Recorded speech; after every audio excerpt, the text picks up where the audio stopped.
Val Kilmer as Jim Morrison. Val Kilmer spent nearly a year preparing to portray Jim Morrison. He watched over 100 hours of concert footage, interviews, studio outtakes, and read Morrison's poetry. He practiced Morrison's vocal patterns for 4 hours a day, recording himself repeatedly to match the singer's phrasing and tone. Kilmer performed nearly half of the film's vocals himself, blending them with original recordings. In blinded tests, surviving Doors members couldn't tell the difference. He lost approximately 15 pounds to match Morrison's lean frame and worked with a movement coach to replicate his stage presence, including specific gestures and walking patterns. On set, Kilmer stayed in character, attending rehearsals, table reads, and even off-camera scenes as Morrison. Crew members reported that Kilmer remained in Morrison's persona for most of the shoot, maintaining the slouched posture, gaze, and similar movements. He later admitted the immersion became difficult to shake, blurring his sense of identity for months after filming. The transformation remains one of the most underappreciated music biopic performances in film history. Rami Malek as Freddie Mercury. Rami Malek spent nearly a year preparing to portray Freddie Mercury. He trained with a choreographer and vocal coach for 5 hours a day, studying Mercury's recordings, stage performances, and interviews. He watched Queen's Live Aid performance frame by frame, breaking down every gesture, posture, and facial expression until he could replicate them precisely. To match Mercury's appearance, Malek wore prosthetic teeth, which altered his jawline and required weeks of practice to speak and sing naturally.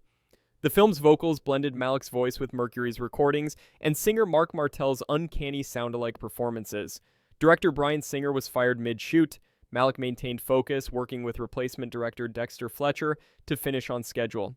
His work resulted in the recreation of the Live Aid concert, performed with meticulous attention to timing, energy, and stage presence. The transformation earned him an Academy Award, cementing his portrayal as a benchmark for music biopics. Jamie Foxx as Ray Charles. Jamie Foxx spent 6 months preparing to portray Ray Charles. He trained to play the piano for up to 5 hours a day, learning nearly all the film's pieces himself rather than using a hand double. This included practicing finger positions and improvisation techniques to replicate Charles's style. To simulate blindness, Foxx wore prosthetic eyelids that were glued shut for up to 14 hours a day. He practiced navigating sets and interacting with props without sight, building muscle memory for natural movements.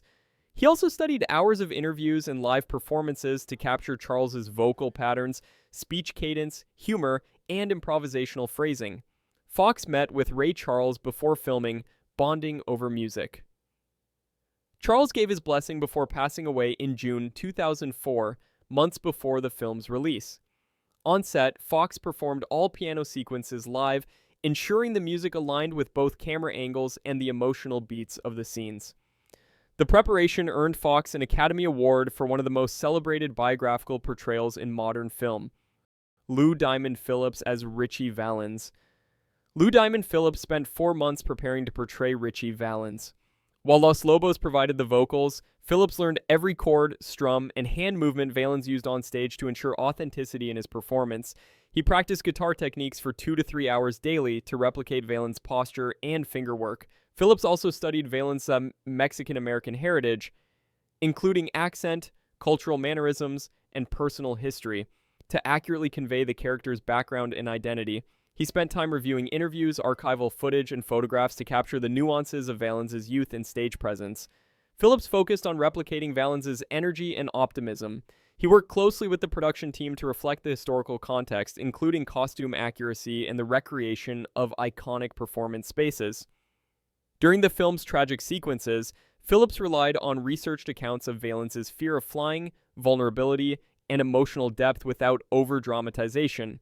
His preparation resulted in a performance praised for its cultural authenticity and respectful representation of the young musician's life and career. Angela Bassett as Tina Turner. Angela Bassett spent 6 months preparing to portray Tina Turner. She followed a rigorous physical training program, including 2 hours of strength and cardio workouts daily, to replicate Turner's stage stamina and muscularity. She also trained in choreography for 4 to 5 hours per day to master Turner's signature stage movements, hair flips, and dance sequences. Though Turner provided the vocals, Bassett's physical exertion had to match the vocal intensity frame by frame. For the film's domestic abuse scenes, Bassett prepared by consulting with psychologists and Turner's autobiographical accounts to understand the emotional and physical trauma without sensationalizing it.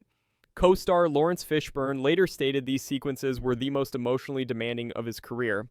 Bassett rehearsed in Turner's performance outfits, including sequin dresses and boots, to ensure full mobility while retaining visual accuracy. Her dedication resulted in an Academy Award nomination and a performance widely praised for its intensity, nuance, and respect for Turner's life. Joaquin Phoenix spent 8 months preparing to portray Johnny Cash. He learned to play the guitar and perform all the film's songs live, practicing for 4 to 6 hours daily to replicate Cash's signature baritone and strumming style.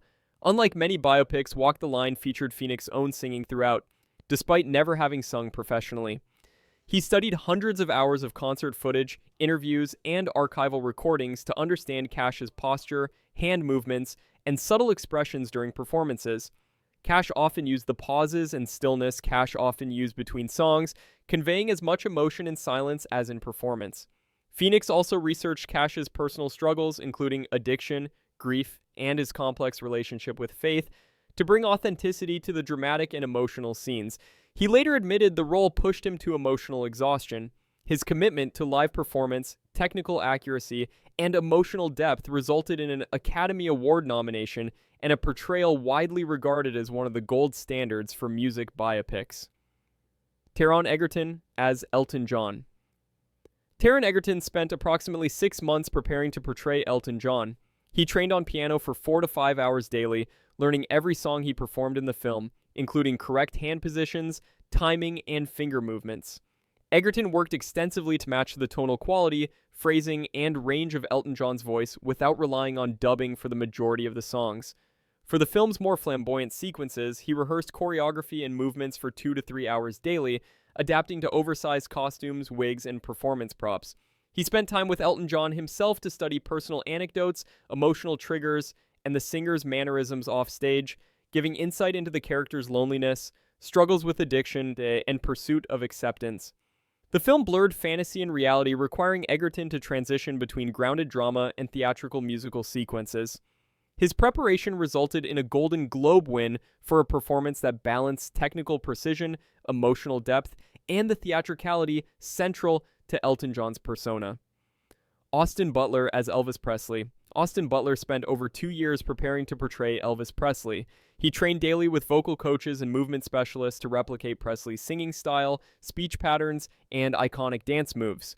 Butler also underwent physical training to match Elvis's physique at different stages of his career, including muscle building and weight management. He studied hundreds of hours of concert footage, interviews, and behind-the-scenes material to understand Presley's stage presence, facial expressions, and body language. Early rockabilly tracks were performed by Butler himself, while later performances blended his voice with archival Elvis recordings. He replicated Presley's signature hip swings, footwork, and gestures through daily choreography sessions.